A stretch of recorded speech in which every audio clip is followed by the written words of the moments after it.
Hello friends, I am Dr. Veena Sethi and my today's topic is first day in chemistry lab. आज हम देखेंगे कि chemistry lab में जो हमारा फर्स्ट डे होता है उसमें हम क्या क्या देखते हैं, क्या क्या सीखते हैं। तो आज मैं आपको अपने केमिस्ट्री लैब की कुछ चीजों से फेमिलियर कराना चाहती हूँ, साथ में कुछ केमिस्ट्री लैब में कैसे वर्क करते हैं उसके बारे में कुछ प्रिकॉशंस भी बताना चाहती हूँ, सो दैट आज आप वर्चुअली काम कर रहे हैं, कल आप एक्चुअली काम करेंगे तो आपको किन छोटी छोटी बातों का ध्यान रखना है। तो आप ये देखिए कि लैब में जो हमारा बीएससी फर्स्ट ईयर में जो फर्स्ट एक्सपेरिमेंट होता है it is related with titration. Titration को हम वॉल्यूमेट्रिक एनालिसिस भी कहते हैं, जो हम आगे आने वाले लेक्चर्स में देखेंगे कि कैसे हम वॉल्यूमेट्रिक एनालिसिस करते हैं। लेकिन आज के इस लेक्चर में मैं आपको कुछ वॉल्यूमेट्रिक एनालिसिस में काम आने वाले जो एपरेटस हैं उनके बारे में बताना चाहती हूँ कि हम उन्हें कैसे यूज करते हैं, उसको हमें क्या क्या उसकी एप्लीकेशंस में हमें क्या प्रिकॉशंस लेनी होती हैं। अगर आप उन प्रिकॉशंस को मेंशन करेंगे तो आई एम श्योर कि आप अच्छे ढंग से प्रैक्टिकल को परफॉर्म कर पाएंगे।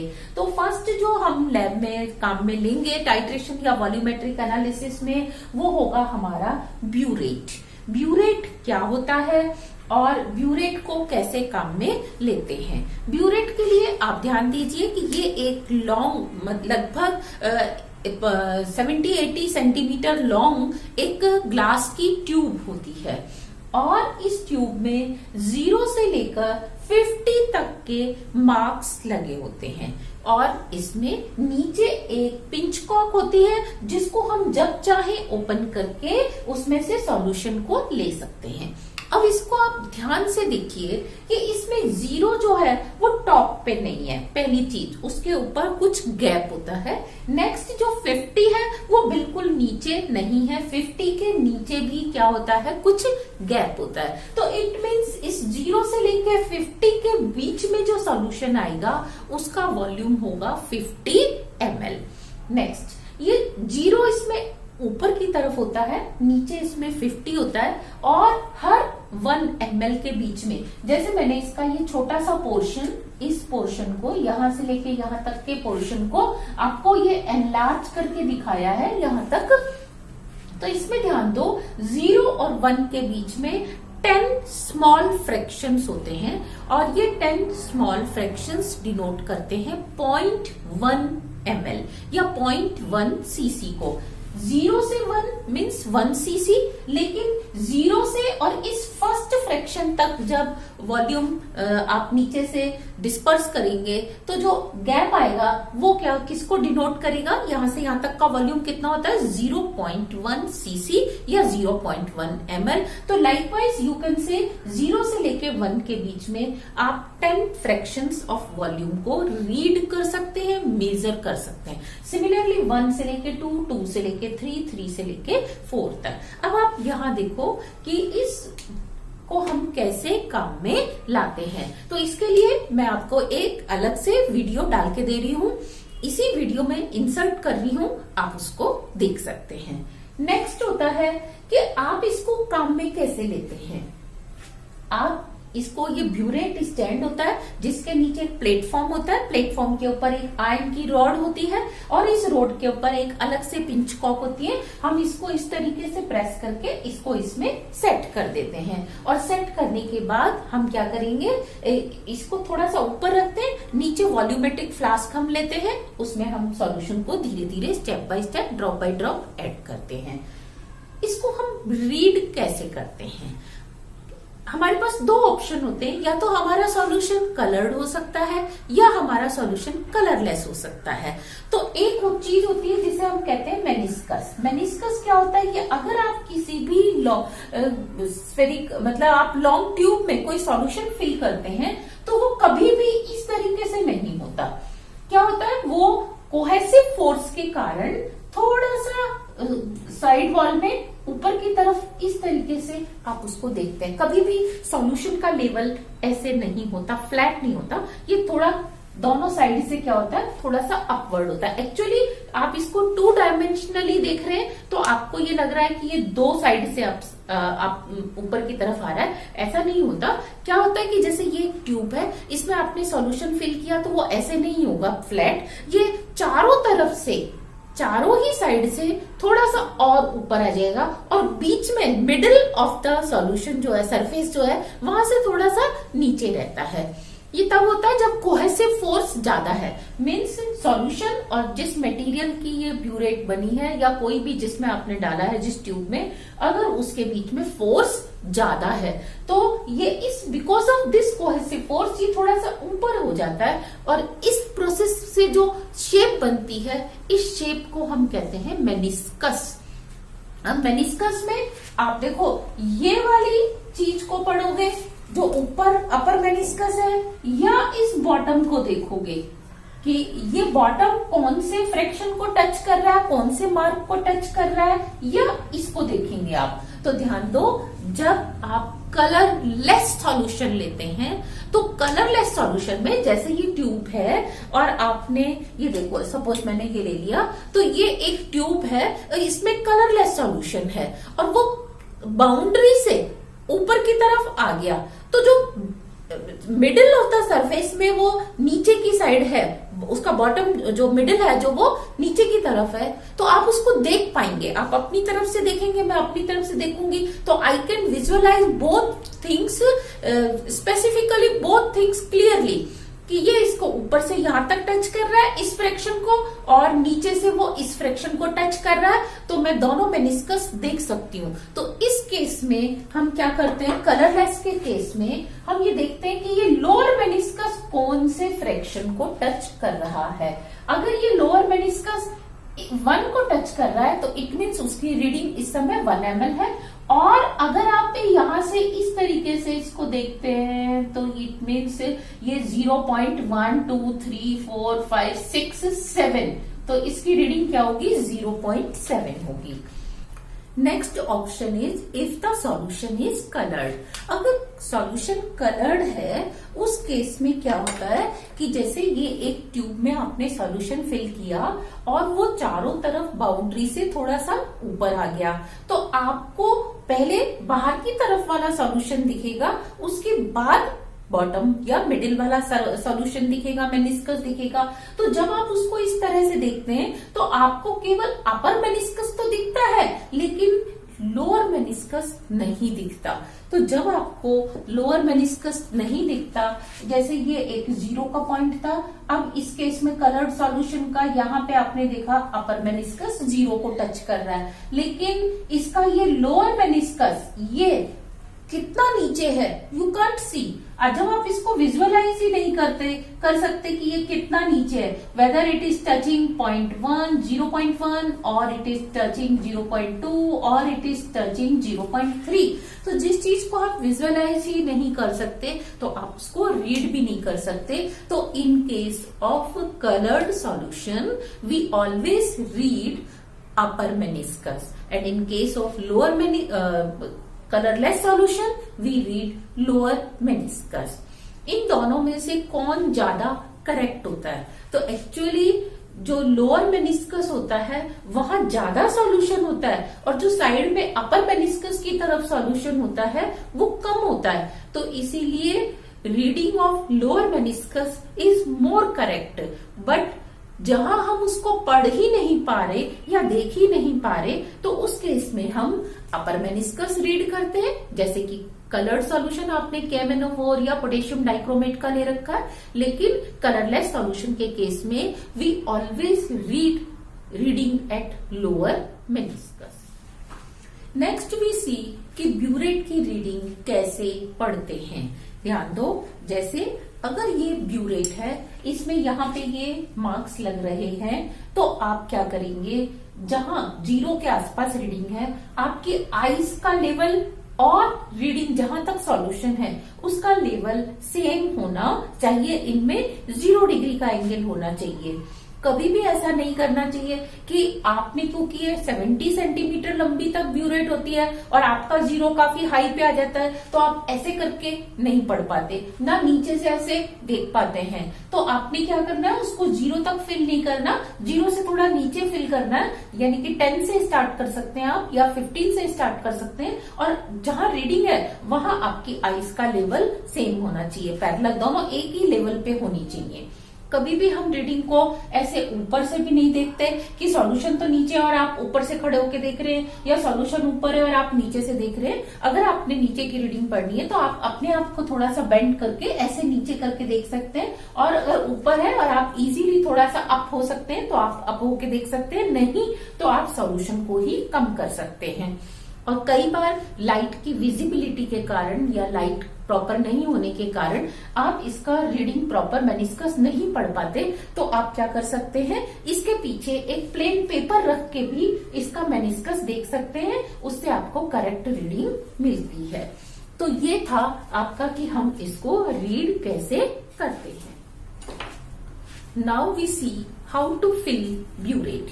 ब्यूरेट को कैसे फिल करते हैं। सपोज ये आपकी ब्यूरेट आपने रैक में से ली है, तो हम क्या करते हैं, सबसे पहले इसमें ऊपर से थोड़ा सा वाटर डाल के और इसको इस तरीके से हॉरिजॉन्टली ऐसे ऐसे रोटेट करते हैं, पानी से ये सारी वॉश हो जाती है, और फिर नीचे से हम पिंच कॉक को खोल के क्या करते हैं, सॉल्यूशन को बाहर फ्लो कर देते हैं। नेक्स्ट फिर दोबारा हम इसी तरीके से पानी से इसको 2 बार वॉश करते हैं। जब पानी से वॉश कर लेते हैं तो इसमें हमें जो सॉल्यूशन फिल करना है, सपोज आपने KMnO4 का सॉल्यूशन फिल करना है या NaOH का या HCl का, तो आप उस सॉल्यूशन का 5 to 6 ml के आसपास सॉल्यूशन इसमें फिल करेंगे, और अगेन आप इसको इस तरीके से रोटेट करके रिंस करेंगे ताकि इसकी जो बाउंड्री वॉल पे वाटर ड्रॉपलेट्स हैं वो सारी की सारी वॉश हो जाएं, और नीचे से इसको पिंच कॉक खोल के खाली कर देंगे।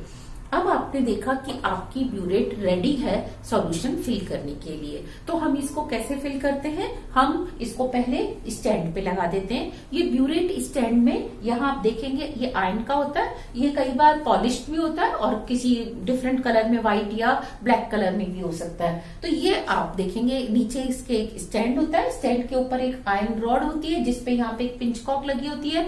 ये कॉक जो है इसको होल्ड करती है, आप इसको चिमटी की तरह से खोल के इसमें लगा के वापस इसको छोड़ सकते हैं, तो ये ब्यूरेट इसमें इजीली एडजस्ट हो जाती है। नेक्स्ट आप क्या करेंगे, इसको एडजस्ट करने के बाद सबसे पहले आप फनल यहाँ पे लगाएंगे, और फनल लगाने के बाद इसमें सॉल्यूशन फिल पोर करेंगे, लेकिन नीचे से पिंच कॉक को आप बंद रखेंगे, तो ये सारा सॉल्यूशन पिंच कॉक तक फिल हो जाएगा, और आप 0 से ऊपर तक, थोड़ा सा ऊपर लेवल तक सॉल्यूशन को फिल करते हैं। ऐसा हम क्यों करते हैं, क्योंकि जैसे आपने 50 से नीचे भी सॉल्यूशन फिल किया, लेकिन ये पिंच कॉक के नीचे जो डिलीवरी ट्यूब है, ये डिलीवरी ट्यूब खाली रह जाती है, यहाँ क्या होता है, एयर रह जाती है। और जैसे आपने यहाँ अगर सपोज 0 सेट कर दिया, तो जैसे ही आप सॉल्यूशन को फिल टाइट्रेशन फ्लास्क में लेने लगेंगे तो इतना सॉल्यूशन तो इसी में रह जाएगा।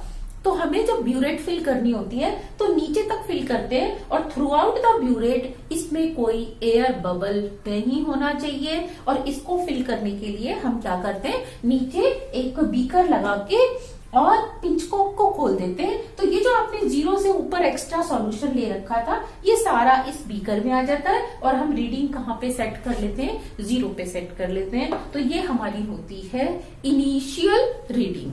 इस इनिशियल रीडिंग में अब आपने देखना है कि आप इस इनिशियल रीडिंग को कैसे मेंशन करेंगे। ऑब्जर्वेशन टेबल में आप इसको 0 लिखेंगे, या आप इसको 0.0 लिखेंगे, या 0.00।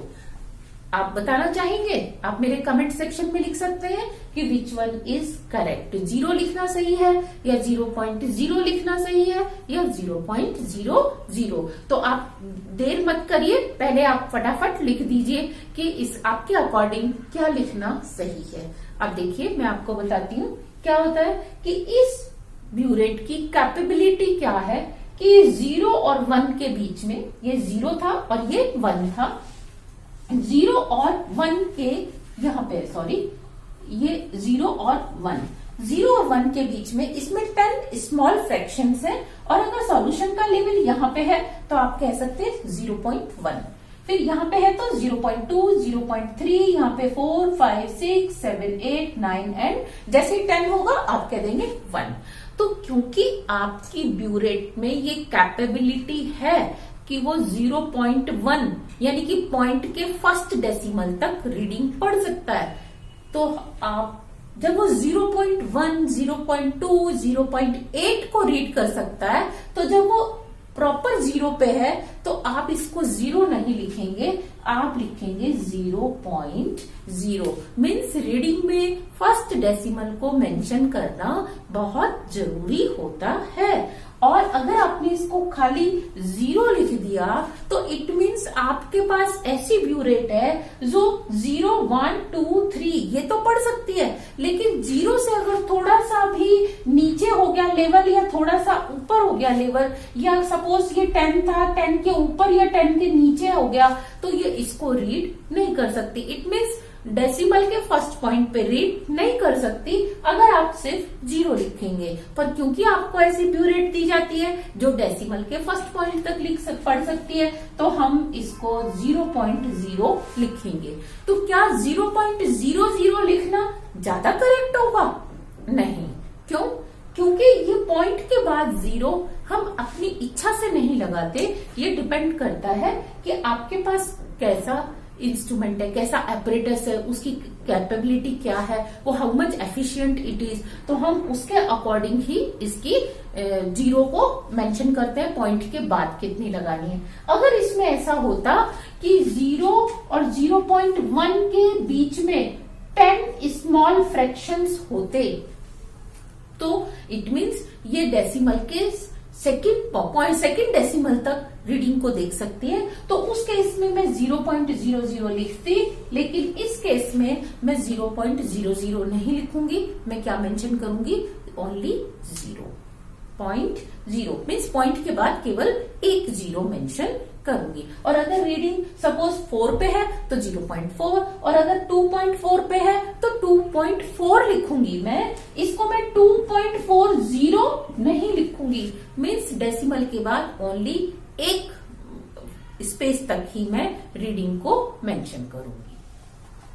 अब हम देखते हैं टाइट्रेशन में फर्स्ट रीडिंग और फाइनल रीडिंग से हमारा क्या सेंस होता है। जब हम टाइट्रेशन स्टार्ट करते हैं तो हम इसको ऊपर तक फिल करते हैं। वो 0 भी हो सकता है, 1 भी हो सकता है, 10 भी हो सकता है। आप इसकी जहां तक भी इसको फिल करके टाइट्रेशन स्टार्ट करते हैं उसे हम कहते हैं फर्स्ट रीडिंग या इनिशियल रीडिंग, जिसे आप इसके लीस्ट काउंट पॉइंट 1 तक लिखेंगे। नेक्स्ट सपोज आपने इसको 10 से स्टार्ट किया और 10 से स्टार्ट करके आपने देखा कि 32.2 तक एंड पॉइंट आ गया। आप नीचे वॉल्यूमेट्रिक फ्लास्क में इसकी डिलीवरी ले रहे थे सॉल्यूशन की और साथ साथ उसको शेक कर रहे थे। तो जैसे ही 32.2 आया वैसे ही क्या हुआ, एंड पॉइंट आ गया। तो इट मीन्स इस टाइट्रेशन में कितना वॉल्यूम कंज्यूम हुआ है, हम फाइनल रीडिंग में से फर्स्ट रीडिंग को माइनस कर देते हैं। तो 32.2 माइनस 10.0, जब आप 10.0 को माइनस करेंगे तो यू विल गेट 22.2। तो इसके अंदर वॉल्यूम कंज्यूम होगा आपका 22.2। तो इस तरीके से हम इसकी रीडिंग फर्स्ट रीडिंग लेते हैं। नेक्स्ट, क्योंकि इसमें टाइट्रेशन में हमें यह रीडिंग तब तक लेनी होती है जब तक कि हमें कंकॉर्डेंट रीडिंग ना मिले। तो यहाँ स्टूडेंट्स ज्यादातर गलती क्या करते हैं कि जब उनसे कहा जाता है कि आपने 3 टाइम या 4 टाइम लेनी है तो वो 3 बार का मीन ले लेते हैं कि फर्स्ट टाइम 22.2 वॉल्यूम आया, सेकेंड टाइम कुछ और, थर्ड टाइम कुछ और, तो वो तीनों का मीन ले लेते हैं। तो हमें मीन कभी भी नहीं लेना, हमें मीन रीडिंग कभी भी नहीं लेनी, हमें लेनी होती है concordant reading. So what do you mean by concordant reading? Suppose first time जब आपने टाइट्रेशन की तो एंड पॉइंट से पहले 22.2 वॉल्यूम कंज्यूम हुआ, और सेकेंड टाइम हुआ 22.3 और फोर्थ टाइम हुआ 22.4। तो which one is concordant? No one is concordant. Why? क्योंकि दो एक जैसी रीडिंग होनी चाहिए। तो ये इसमें कोई सी भी 2 रीडिंग एक जैसी नहीं है। अब सपोज आपने इसको नोट किया 22.4। इस केस में कौन सी रीडिंग कंकॉर्डेंट है? क्या 22.4 रीडिंग कंकॉर्डेंट है? नहीं, क्योंकि कंकॉर्डेंट के लिए दो कंटिन्यूअस रीडिंग का एक जैसा होना जरूरी है। ऐसा नहीं कि फर्स्ट और थर्ड एक जैसी हो गई या सेकंड और फोर्थ 22.3 इस तरह से एक जैसी हो गई, तो इसमें कोई भी रीडिंग कंकॉर्डेंट रीडिंग नहीं है। कंकॉर्डेंट रीडिंग कौन सी होगी? जब दो कंटिन्यूअस रीडिंग, जैसे आपने लिया 22.3, 22.3, 22.4, तो इसमें 22.3 विल बी कंकॉर्डेंट रीडिंग। या आपने लिया 22.3, 22.4, 22.4, तो यहाँ देखो दो कंटिन्यूअस रीडिंग एक जैसी आ रही है, तो इस केस में 22.4 विल बी कंकॉर्डेंट रीडिंग। तो दो कंटिन्यूअस एक जैसी रीडिंग आती है तो उसे हम मानते हैं कंकॉर्डेंट रीडिंग। तो टाइट्रेशन में हमारी जो कैलकुलेशन होती है वो हमेशा कंकॉर्डेंट रीडिंग से होती है, और ऑब्जर्वेशन टेबल में हमें मेंशन करना होता है कि कंकॉर्डेंट रीडिंग क्या है। सो this was all about burette and precautions related with burette. Now we will discuss pipette. This is your next glassware is pipette. Pipette इस तरीके से एक लॉन्ग ट्यूब होती है, ये देखिए इस तरीके से एक लॉन्ग ट्यूब होती है। ऊपर से ये नैरो, नीचे से भी नैरो, लेकिन बीच में थोड़ी सी ब्रॉड होती है। ये बल्ब थोड़ा सा बड़ा होता है, इसके कारण क्या होता है, हमें इसकी ज्यादा हाइट नहीं लेनी पड़ती, लेंथ नहीं लेनी पड़ती। कम लेंथ से ही हम जितना रिक्वायर्ड वॉल्यूम है उसको मेजर कर सकते हैं। इसमें आप अगर ध्यान से देखेंगे तो यहाँ पे लिखा हुआ है 20।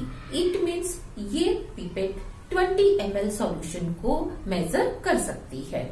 इसमें आप ध्यान से देखें, जैसे मैंने यहाँ एक इच मार्क बनाया है, सेम वे में इसमें इस जगह पे ये देखिए, किसी में थोड़ा ऊपर भी हो सकता है, किसी में नीचे भी हो सकता है। इसमें मैं यहाँ पे आसानी से देख पा रही हूँ कि यहाँ पे एक इच मार्क है। इट मीन्स इस ट्यूब में, इस पिपेट में अगर हम यहाँ तक सॉल्यूशन फिल करेंगे तो that will be equal to 20 cc या 20 ml। तो क्या केवल 20 ml की पिपेट आती है? नहीं, आपको पिपेट मिलती है 20 के साथ 25 ml की, 50 ml की, 10 ml की, 5 ml की, 2 ml की, डिफरेंट टाइप का, डिफरेंट कैपेसिटी की पिपेट्स होती हैं। लेकिन इन जनरल हम वॉल्यूमेट्रिक एनालिसिस में 20 ml की पिपेट ही काम में लाते हैं। अब इसमें आप ध्यान दीजिए कि इसका ये पोर्शन जो है, अपर पोर्शन जो है, ये तो थोड़ा सा ब्रॉड है, लेकिन ये जो इसका लोअर पोर्शन है ये ऑलमोस्ट कैपिलरी के जैसा है, मीन्स काफी नैरो है, और इसमें से धीरे धीरे सॉल्यूशन पास होता है।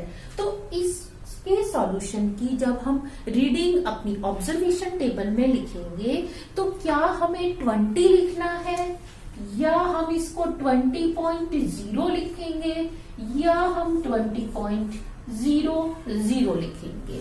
तो आप देखेंगे कि इसमें केवल एक ही मार्क है 20 पर। 20 से नीचे अगर सॉल्यूशन है या 20 से ऊपर सॉल्यूशन है तो ये नहीं बता सकता कि कितना कम है, 19.9 है या 19.8 है। सिमिलरली ये 20.1 को रीड नहीं कर सकता। तो जब ये पॉइंट के बाद फर्स्ट डेसिमल को रीड कर ही नहीं सकता तो आप कैसे कहेंगे कि ये 20.0 है या 20.00, मीन्स डेसिमल के सेकंड प्लेस तक ये रीड नहीं कर सकता। तो जब भी आप पिपेट का वॉल्यूम लिखेंगे तो you will always right only 20, not 20.0, not 20.00। अब हम इसको फिल कैसे करते हैं और इसमें क्या प्रिकॉशंस काम में लेते हैं, ध्यान दो। सबसे पहले इसको फिल करने से पहले हमें इसे वॉश करना होता है। तो हम यहाँ से पानी डालते हैं टैप से, और इसको इस तरीके से हम थोड़ा सा रोटेट करते हैं ताकि इसके चारों साइड इनर बाउंड्री पे जो भी इम्प्यूरिटीज हैं वो वाटर में डिसॉल्व हो जाएं, और हम इसको इस तरीके से थ्रो कर देते हैं सिंक में। फिर दोबारा हम सॉल्यूशन लेते हैं। अगर हम इसको टैप से नहीं भर पाते तो हम सक भी कर सकते हैं ब्यूरेट से। और बीकर से हम इसको सक कर सकते हैं वाटर को, और फिर इसी तरीके से रोटेट करके इसको थ्रो कर देते हैं। तो ये तो हो गया इसका वॉशिंग। लेकिन अगर वॉशिंग के बाद हमें इसमें सॉल्यूशन नापना है, से HCl या हमें NaOH का या मोर सॉल्ट का, किसी भी हमें सॉल्यूशन को नापना है, तो हम इसको कैसे नापते हैं? हम सबसे पहले इसमें माउथ से इसको सक करते हैं। जैसे कि ये मैंने बीकर में एक सॉल्यूशन ले लिया और मैं इसको इसमें थोड़ा सा डिप करके, लोअर एंड को डिप करके माउथ से इसको सक करूंगी। ध्यान दो कैसे। ये मैंने इसमें थोड़ा सा सॉल्यूशन ले लिया और अब मैं इसे इस तरीके से रोटेट करूंगी और थोड़ी सी देर रोटेट करने के बाद इस ट्यूब में भी इसको रोटेट करूंगी, इस साइड पे, और इस साइड भी मैं इसको रोटेट करूंगी। और अब इस सॉल्यूशन को मैं सिंक में थ्रो कर दूंगी। और ध्यान दो, मैंने इसको कहां से होल्ड कर रखा है? With the help of index finger. आपने हमेशा इसके अपर माउथ को इंडेक्स फिंगर की हेल्प से ही बंद करना है, उसी की सपोर्ट से। ये तीनों फिंगर ऐसे रहेंगी, थंब आपकी तरफ इस तरीके से रहेगा। So this is the correct position to hold the pipette. अब इसके पीछे भी प्रॉपर रीजन होता है कि हम इसको ऐसे क्यों पकड़ते हैं। ये ध्यान दो, जैसे मैंने अब इसको थ्रो करना, तो मैंने इसके अंदर ऐसे फिंगर को लूज कर दिया, तो सारा सॉल्यूशन क्या होगा? नीचे आ जाएगा। लेकिन नीचे आने के बाद आप क्या देखते हैं? यहाँ पे ये थोड़ा सा सॉल्यूशन, अगर आप ध्यान से देखें तो ये थोड़ा सा सॉल्यूशन इसमें बचा रह जाता है। तो इसको हम कैसे काम में लें, इसको हम कैसे निकालें? देखो, आपके पास दो ऑप्शन होते हैं। या तो आप हर बार इतना वॉल्यूम छोड़ते रहो, आप इसको बाहर मत निकालो, तो हर बार जो ये एरर है ये कॉमन होगी और आपका आंसर सही आएगा। लेकिन अगर आप इसको निकालना चाहते हो तो हर बार निकालो। ऐसा नहीं कि कभी आपने इसको काम में ले लिया और कभी आपने इसको इसमें छोड़ दिया। तो अगर इसी में छोड़ना है तो बिल्कुल आसान तरीका है कि आप इसको मत निकालिए, आप इसको सिर्फ वॉश करिए और अब आप इसको काम में लेने लगिए। लेकिन अगर आपने इसको निकालना है तो निकालने का क्या तरीका होता है कि आप इसको ऊपर से ऐसे वापस फर्स्ट फिंगर से, इंडेक्स फिंगर से आप इसको टाइटली बंद कर दो। ये टाइटली बंद हो गया। आप ध्यान देना, यहाँ मैं थोड़ा सा आपको पास लाके दिखा रही हूं कि ये टाइटली बंद हो गया। और इस बल्ब को मैं इस पाम की हेल्प से बंद करती हूँ। ये बंद कर दिया, ऊपर से फिंगर बंद है और मैं इसको प्रेस करती हूँ थोड़ा सा।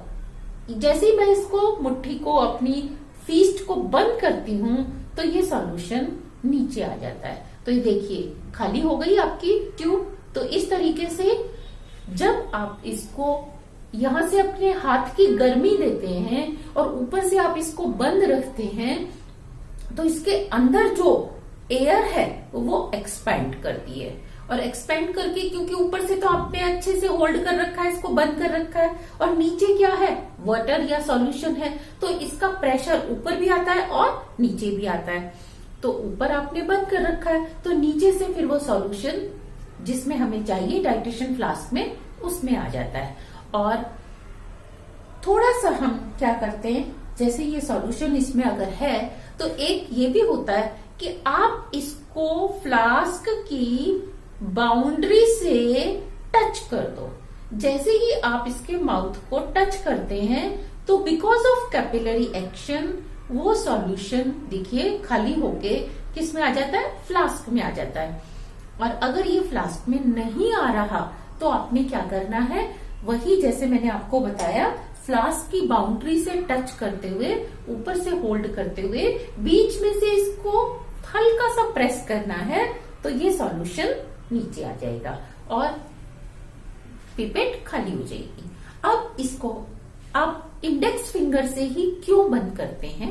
क्योंकि इंडेक्स फिंगर में जो सेंसरी नर्व्स होती हैं वो थोड़ा आउटसाइड होती है, मीन्स स्किन से अगर आप यहां से पेनिट्रेट करना शुरू करो तो थोड़ी सी डिस्टेंस पे ही आपको सेंसरी नर्व्स मिल जाएंगी और वो ज्यादा अच्छे से सेंस कर पाएंगी। और अगर आप इसको थंब से या मिडिल फिंगर से या किसी और फिंगर से आप करेंगे तो उनकी जो नर्व्स हैं वो डीप सीटेड होती हैं, बहुत ज्यादा गहराई पे होती हैं, तो वो इस हल्के से प्रेशर चेंज को मेजर नहीं कर पाती। और आपको फिल करने में अगर आप इस तरीके से पिपेट को होल्ड करते हैं और फिर इसके वॉल्यूम को एडजस्ट करते हैं कि वो मार्क तक आया या नहीं आया, तो it will consume more time.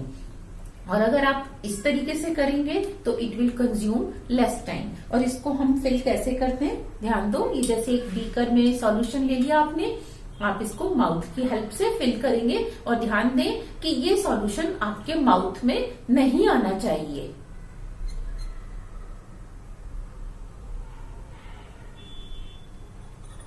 ये देखिए अब क्या है, मैंने अगर इसको ऊपर से होल्ड कर रखा है तो अब ये सॉल्यूशन नीचे नहीं आएगा। मैंने अब इसका वॉल्यूम देखा कि ये मार्क से थोड़ा सा ऊपर है और मुझे इसको मार्क तक लेके आना है कि ये इसका इच मार्क है और सॉल्यूशन थोड़ा सा हाई है, सॉल्यूशन का लेवल। तो अब मैं क्या करूंगी, ऐसे ही होल्ड किए इसको धीरे धीरे रोटेट करूंगी और अपनी फिंगर से जो प्रेशर मैंने बना रखा है उसको धीरे धीरे लूज करूंगी। तो जैसे ही एयर ऊपर से जाएगी तो वो सॉल्यूशन एक एक ड्रॉप करके नीचे से गिरता है। ये देखिए इस तरीके से आप 1 बाय 1 ड्रॉप को नीचे लाके जैसे ही वो मार्क तक आएगा आप अपनी फिंगर को अगेन क्या कर सकते हैं, इसका प्रेशर इंक्रीज कर सकते हैं, टाइट कर सकते हैं और ये आपके पास सॉल्यूशन आ गया कंप्लीट 20 ml। अब आप इसे खाली कैसे करते हैं, जैसे ये हमारा वॉल्यूमेट्रिक या टाइट्रेशन फ्लास्क होता है तो इसमें खाली करते समय इसको कभी बॉटम से टच नहीं करते, इसको थोड़ा ऊपर यहां से टच करते हैं। ये देखिए ऐसे मैंने रखा इसको और ऊपर से मैंने प्रेशर को लूज किया और लूज करने के बाद ये देखिए सॉल्यूशन इसमें आने लग गया। और क्योंकि मैंने बाउंड्री वॉल से टच कर रखा है तो ये बहुत जल्दी आएगा। ये भी एक इफेक्ट होता है कि अगर आप इसको बाउंड्री वॉल से टच कर देते हैं तो सॉल्यूशन जल्दी फ्लो करता है।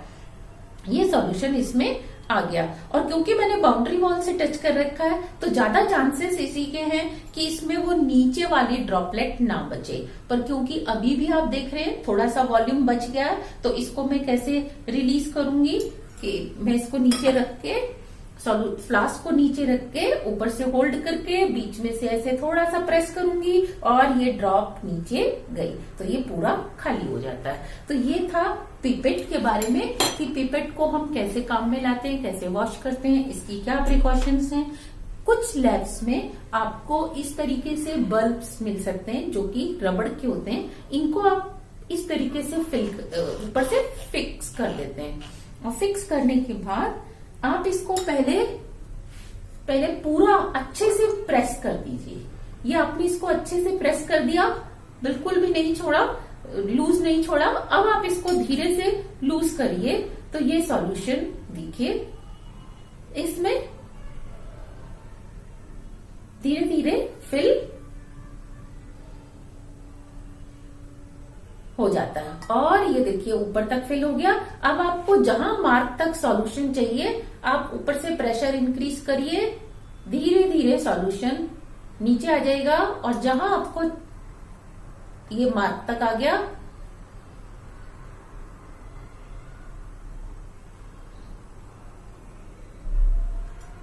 with the practice of 2-3 times you can adjust it।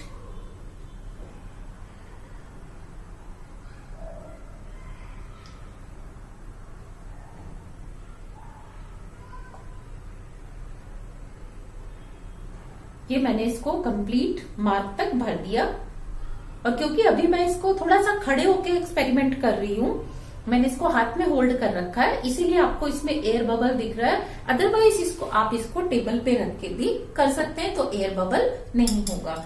और जब आपने इसको फ्लास्क में खाली करना है तो आप इसको सिंपली इसकी वॉल से टच करिए और ऊपर से प्रेस कर दीजिए, सारा वॉल्यूम सॉल्यूशन का नीचे आ जाएगा। इवन जो आपका लास्ट ड्रॉप है ये अगर रह जाता है तो इसको अगेन आप सेम मेथड से कलेक्ट कर सकते हैं। So this was all about pipette. Pipette के बाद आता है आपका नेक्स्ट मेजरिंग एपरेटस या next glassware is measuring cylinder. Measuring cylinder में आप देखेंगे इस तरीके से मेजरिंग सिलेंडर होता है जिसमें नीचे एक प्लेटफॉर्म होता है और ऊपर ट्यूब सिलिंड्रिकल स्ट्रक्चर होता है जिसकी कैपेसिटी ये 10 ml का है। आपको लैब में 5, 2, 10, 20, 40, 50, 100, 1 लीटर कैपेसिटी तक के सिलेंडर देखने को मिलते हैं। इनमें मार्किंग कैसे होती है? इनमें मार्किंग बॉटम से अपवर्ड होती है। मीन्स अगर आपने सॉल्यूशन नीचे से मीन्स बॉटम से यहां तक फिल किया है तो दैट विल रिप्रेजेंट 1 cc, और अगर इसके ऊपर फिल किया है ऊपर मार्क तक तो 2, 3, 4, 5, 6, 7, 8, 9, 10 तक किया। और इसमें ईच फ्रैक्शन जो है 10 स्मॉल फ्रैक्शन में आगे उसके ऊपर मार्क लग रहे होते हैं जो डिनोट करते हैं 0.1 cc सॉल्यूशन को। अब यहाँ आप ध्यान दीजिए कि इसमें मार्क नीचे 1 है ऊपर 10, जबकि इसमें प्यूरेट में ऊपर 0 और नीचे क्या होता है 50 होता है। उसमें ऊपर से नीचे की तरफ मार्किंग होती है, इसमें नीचे से ऊपर की तरफ। इसका क्या बेनिफिट होता है ध्यान दो। अगर आपको केवल 1 cc सॉल्यूशन चाहिए और मार्किंग होती ऊपर से नीचे की तरफ तो आपका यहाँ 0 होता और यहाँ इसके नीचे 1, मीन्स ये 0 होता है, 0 के नीचे वाला 1, तो आपको 2 बार एडजस्टमेंट करना पड़ता है। पहले तो उसको 0 तक फिल करो प्रॉपरली, जब 0 तक फिल हो गया फिर आपको क्योंकि 1 cc चाहिए आपने तो इसमें 10 ले रखा है क्योंकि नीचे से ही तो फिल होगा, और आप जब इसको पोर करोगे तो बार बार देखते रहोगे अरे अब ज्यादा हो गया फिर अब कम हो गया, तो इसीलिए आपको 2 बार एडजस्टमेंट करना पड़ेगा, टाइम कंज्यूमिंग होगा। तो यहाँ आपको क्या फैसिलिटी मिलती है इसमें कि अगर आपको 1 cc चाहिए तो आप केवल 1 cc तक ही फिल करो, मीन्स एक बार इसको एडजस्ट करो 1 cc पे और फिर सीधा इसको जहां चाहिए वहां पोर कर दो तो वो 1 cc सॉल्यूशन वहां चला जाएगा। 2 चाहिए तो 2 तक फिल कर लो, 5 चाहिए तो 5 तक और 10 चाहिए तो 10 तक फिल कर लीजिए। इसमें आप देखिए कि जो मार्किंग है वो 1 और 2 और 2 और 3 और 4 के बीच में तो 10 स्मॉल फ्रैक्शंस हैं, लेकिन 0 और 1 के बीच में नहीं है। जो ये सबसे बॉटम से और 1 तक है तो इट मीन्स आप इसकी हेल्प से 0.1, 0.2 नहीं नाप सकते, हाँ, लेकिन आप 1.0, 1.2, 1.3 नाप सकते हैं। तो आप इसके 1 को 1.0, इसको 2.0 लिखेंगे और 2.4 है तो आप लिखेंगे 2.4 लिखेंगे। लेकिन 0 और 1 के बीच में मार्किंग नहीं होने के कारण आप 1 से लेस वॉल्यूम को इससे नहीं नाप सकते। सो this was for measuring cylinder. Next glassware is conical flask. ये देखिए नीचे से कोनिकल होता है, इसको हम कोनिकल फ्लास्क बोलते हैं। ये देखने में इस तरीके से होता है और इसकी कैपेसिटी भी आप 50, 100, 200, 250 cc कई तरह के फ्लास्क आप अपनी लैब में देखेंगे। तो अब इसमें देखिए जो नीचे मार्किंग है वो 50 है, 75 है और ये 100 है। ये हमेशा रफ मार्किंग होती है क्योंकि 50 और 50 से नीचे अगर थोड़ा सा भी कम ज्यादा है तो आप नहीं नाप सकते। 50 और 75 के बीच में कितना है इसको भी नहीं नाप सकते। केवल आपको इससे ये पता चलता है कि अगर आप टाइट्रेशन कर रहे हैं और टाइट्रेशन में मीनवाइल ओवरऑल 50 ml सॉल्यूशन रहने वाला है और आपने इसको शेक भी करना होता है तो एटलीस्ट क्या हो आपके पास स्पेस हो उसको शेक करने के लिए। दूसरा इसका जो नैरो माउथ है वो हेल्प करता है आपको अच्छे से शेक करने में। तो इसलिए कभी भी आप बीकर में टाइट्रेशन नहीं करेंगे क्योंकि ड्यूरिंग शेकिंग जब आप ऊपर से ब्यूरेट से सॉल्यूशन लेते हैं और टाइट्रेशन करते हैं तो शेक करने के दौरान सॉल्यूशन उछल के बाहर आ सकता है जंप करके, तो इसको रोकने के लिए ही हम इसमें काम में लाते हैं और बीकर में टाइट्रेशन नहीं करते। और इसको कभी भी हम नापने के काम में नहीं लाएंगे कि कॉनिकल फ्लास्क की हेल्प से अब 100 ml सोल्यूशन नाप लो या 100 ml 150 नाप लो या 150। अगर आपको 50 चाहिए तो आप इसकी हेल्प से कभी भी नहीं नापेंगे। Next glassware is beaker. Beaker में क्या होता है, इस तरीके से ये मेरे हाथ में 250 ml कैपेसिटी का बीकर है। इसके अलावा आपको अपनी लैब में 2 ml से लेके मीन्स बहुत छोटे से बीकर से लेके आपको 1 लीटर 2 लीटर कैपेसिटी तक के बीकर मिलते हैं, जिसमें आप देखेंगे 2 ml 10 ml 50 ml capacity, 100 ml capacity, ये 250 का है, फिर इससे और बड़ा 500 का, फिर उससे और भी बड़ा 1 लीटर या 2 लीटर के बीकर तक भी आपको देखने को मिलते हैं। और इनको जनरली हम काम में लाते हैं स्टूडेंट्स वो सॉल्यूशंस को इसमें डाल के रखने के लिए कि आपने काम में लेना है तो आप इसमें पोर करके अपने पास रख सकते हैं, ट्रांसफर करके इसमें रख सकते हैं और काम में ला सकते हैं। अगर आपको पीपेट में फिल करना है तो आप पीपेट किसे फिल कर सकते हैं, और अगर आपने इसको ब्यूरेट में फिल करना है तो आप with the help of beaker burette में भी क्या कर सकते हैं, फिल कर सकते हैं। या आपने कोई प्रिपरेशन करनी है, कोई और एनालिसिस करना है तो आप इसमें कर सकते हैं। इसमें आप सॉल्यूशन को रख सकते हैं साथ में, क्योंकि ये बोरोसिल या बोरोसिलिकेट के होते हैं तो हम इनको गर्म भी कर सकते हैं बर्नर के ऊपर डायरेक्ट। तो इसमें हम डिफरेंट टाइप की रिएक्शंस भी कराते हैं और सॉल्यूशन को होल्ड करके भी रखते हैं। Next very important glassware is measuring cylinder.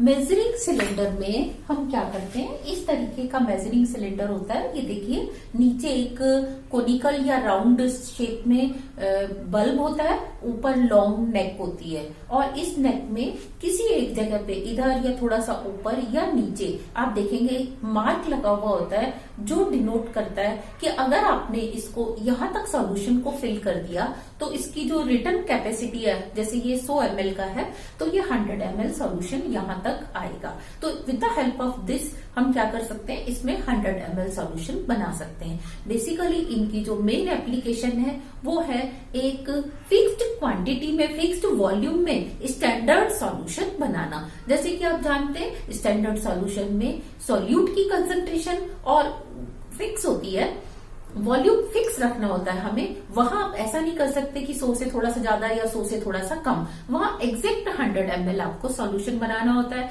या अगर आपको 250 से चाहिए तो 250 cc डायरेक्ट मतलब एग्जैक्ट सॉल्यूशन बनाना होता है। तो इनको हम काम में लाते हैं सॉल्यूशंस को, स्टैंडर्ड सॉल्यूशंस को बनाने के लिए, क्योंकि वहां सॉल्यूट की कंसंट्रेशन फिक्स रखनी होती है, वॉल्यूम हमें फिक्स रखना होता है। और आपको लैब में ये 10 ml से लेकर 5 लीटर कैपेसिटी तक के मिलेंगे। जैसे 10 ml 50 ml 100 ml then 250 ml या 500 मिलीलीटर। इसके बाद आपको 1 लीटर 2 लीटर 5 लीटर कैपेसिटी तक के वॉल्यूमेट्रिक फ्लास्क मिलेंगे। इन्हें हम कहते हैं वॉल्यूमेट्रिक फ्लास्क, सॉरी इनको हम कहते हैं मेजरिंग फ्लास्क।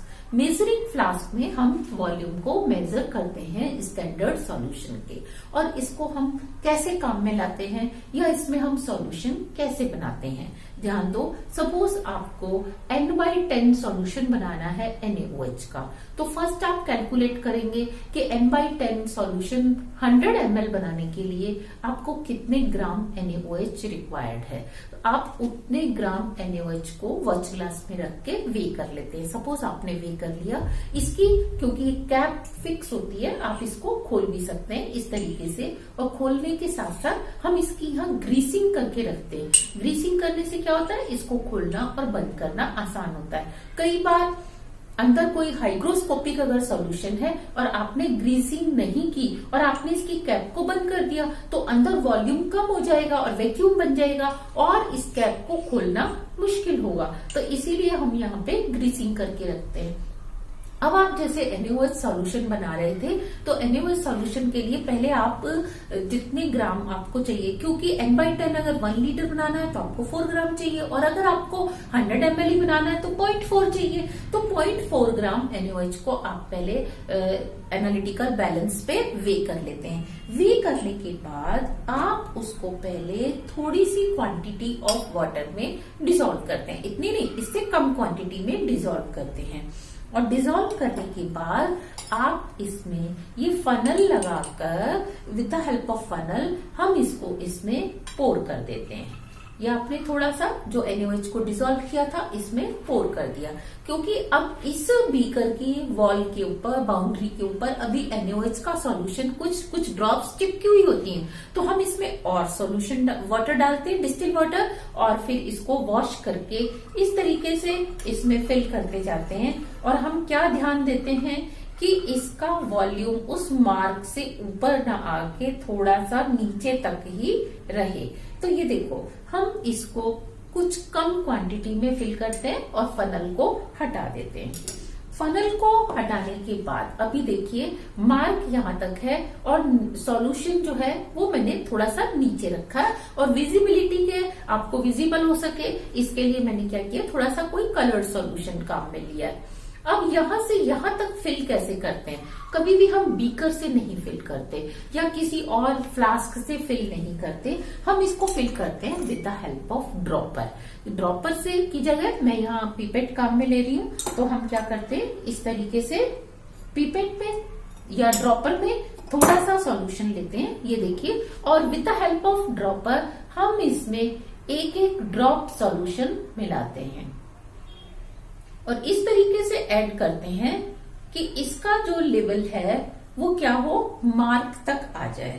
अब अगर ज्यादा आ जाए तो क्या करें, देखो कम है तो बहुत सही है कि आप इसमें और वाटर ड्रॉप्स ऐड कर सकते हैं। ज्यादा आने पर क्या करें, क्या उसमें से वापस सॉल्यूशन बाहर निकाल लें और 100 कर दें? नहीं, ये बिल्कुल ही इनकरेक्ट होगा, क्योंकि जैसे आपने इसका, ये देखिए अब इसका ये पूरा मार्क तक सॉल्यूशन हो गया। अब सपोज ये मार्क तक हो गया तो ये अब आपका कहलाएगा n/10 NaOH सॉल्यूशन, और हम इसको और प्रॉपर करने के लिए, यूनिफॉर्म करने के लिए इसके कैप को बंद करके इसको इस तरीके से शेक कर लेते हैं और इसके ऊपर लिख देते हैं कि n/10 NaOH सॉल्यूशन है। मैं आपसे क्वेश्चन पूछ रही थी कि अगर मार्क से ज्यादा आ जाए तो क्या करें।